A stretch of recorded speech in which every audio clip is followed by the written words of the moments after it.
So I was thinking about a lot of the albums in my computer. Yeah, I got a lot of albums. I listen to a lot of music, but you know, I was trying to pinpoint, one that I wanted to talk about. Nothing really came to mind, so I just thought, screw it, I'll just talk about my favorite Coldplay album, which is not Rush of Blood to the Head. It should be. It is probably the best album, but my favorite Coldplay album is probably Viva La Vida.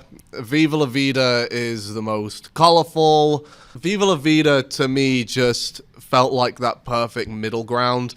When you take into consideration what they put in before and after this album, it really does feel like a nice sweet spot between dark, angry rock music and bright, colorful electro pop. It also just means a lot to me personally. It was the first Coldplay album that I could remember coming out, remember hearing the songs on the radio, and it just had a massive impact on me as an 8-year-old. 13 years later, and it's still my favorite, and I can still just listen to it on repeat, like just non-stop. Try to think, why is that? Why is it my favorite? So I thought, I would actually look at each song individually through the album and try and pinpoint the specific things that might be the reason why it's my favorite. Okay, so here we go. The album opens up and we're already hit with something completely different. The first thing we hear is a sample of John Hopkins' Light Through the Veins. Not only is this the first time that Coldplay would use a sample of someone else's songs, I know they have used melodies before that other people have written, but this was the first time that they actually sampled a song in one of their own. But the choice of an ambient electronic song really sets the mood for something new and different. And you could also consider it a reference to the album's producer, Brian Eno, who is the granddaddy of ambient music. The sample loops even more, and we segue into the song itself, and we're met once again with something completely different, a santur, an instrument we've never used before in a Coldplay song.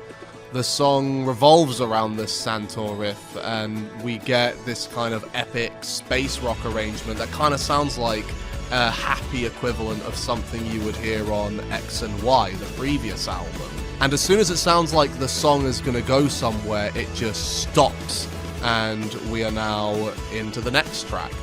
The bonus EP, Prospect March, would have a version of the song which has a full structure, has vocals, verse and chorus and all that. And while I like it, I do feel like giving the song structure actually takes away something very unique about the track.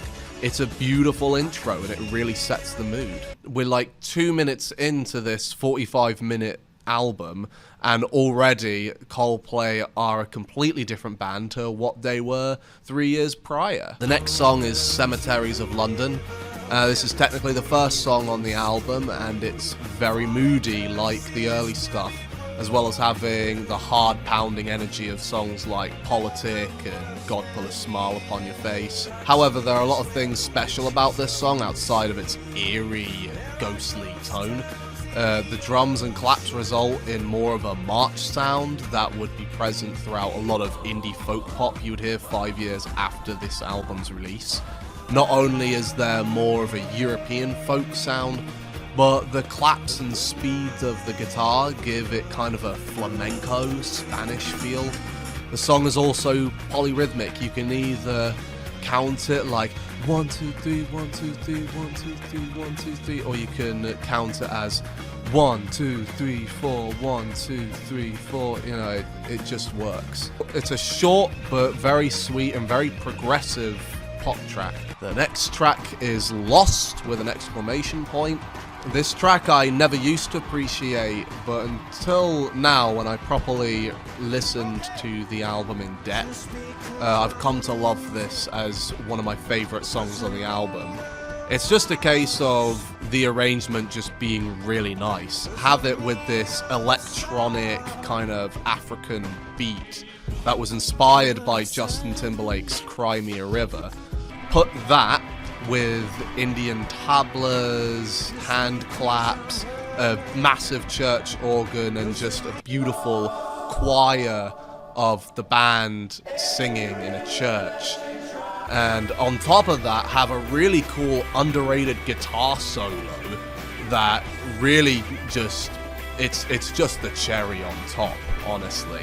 This whole song is just a really beautiful anthem that's not entirely happy, but it's not entirely sad either. It's a really nice middle ground. Next track is 42. Now, throughout the 13 years that this album has been around, 42 has remained a constant favorite of mine. It's basically 3 little segments combined to make one epic 4-minute track. You know, you have the first segment is just this nice, quiet piano ballad that wouldn't sound out of place on something like Parachute, but then it goes into this epic and eerie middle section with ostrich guitar tuning. It just gives it this really heavy sound, and after getting more energetic, the song just explodes into this happy final third. It just feels like a reward, like going through this long journey. Right before the song ends, we get a reprisal of the first section. It just kind of feels like the song has come full circle. It has this really operatic sound. The operatic feeling, the odd tuning, the weird structure. It makes it seem almost proggish. This is something I thought I'd never say about Coldplay, but the song is... yeah, it's very proggish, actually. The next song, Lovers in Japan, which is just a beautiful song all around. Hearing it after all the pop stuff that they did in the 2010s isn't surprising, but when I first heard this song back in 2008, when Coldplay was still an angsty, moody band in my 8-year-old's eyes, this was really surprising. Like with Cemeteries of London, the folk influence really does make the song sound ahead of its time. Considering that folk pop would reign supreme in the 2010s, the honky-tonk piano sound, which was achieved by putting tacks on piano hammers, and the marching drum beat once again just results in a beautiful, almost country-esque anthem. This track also showcases Eno's beautiful production landscape, like with his work with U2 and David Bowie. There are parts of the song in which I can't tell what is being played, a guitar, a keyboard, just noise. Whatever it is, it's beautiful. The only thing of note is the single version, the Osaka-sun remix. Now, I like this version, however, the added vocals in the instrumental break is actually something I don't like. I prefer the album version because I get to hear more of that beautiful, sweet instrumental. There is also another track within this song, Rain of Love, a very minimal kind of piano love song. And while this is probably my least favorite track on the album for how bare bones it is, it still works as a nice little breather from the epic scope of Lovers in Japan and the anger of the next track, Yes. Yes is easily the darkest of the songs, sounding more like something off A Rush of Blood to the Head, probably their darkest and most angry sounding album. But what sets this song from other previous dark Coldplay tracks is the heavy use of electric violins. The album is pretty orchestral, as we'll get to later, but this song has the strings mainly in the forefront. The other thing that makes this song even more awesome are the deep vocals. Chris Martin is a really underappreciated singer with a lot of range. He's another case of lower singers who are known for higher sounding songs.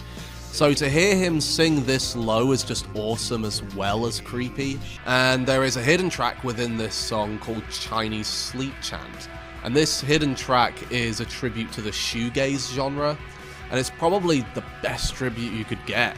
Everything about it screams shoegaze, the heavy reverb on the whole track, with guitars that are both distorted and delayed up to 11, resulting in an admittedly derivative but beautiful hidden track that's one of my favorites on the album. Now we get to the biggest song on the whole album.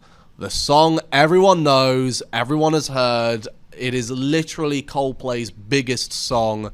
I remember when it came out. It was played for like 2 years straight here in the UK until Paradise came out in late 2011. And now with that amount of popularity, you would swear that this is one of the greatest songs of all time, right? Well, you know what? I'm going to say it, even though it will wind up a lot of people, but this is one of the greatest pop songs ever written. The song may be very simple, but that's what works about it. A classic chord progression with melodic writing that is so classical that it goes back to the 1700s, which is why it is so funny that many artists have claimed plagiarism on it, because it's a sound that is so hereditary to human history that everyone thinks that they've written it before. It's the same case with Stairway to Heaven or something like that. And something that has been present throughout most of this album has been the use of a live orchestra, and this song acts as the centerpiece track for that idea. Everything comes together. It's an explosive track that is almost entirely orchestra. Not even any guitars on it, just orchestra. But that's not what makes this song so amazing.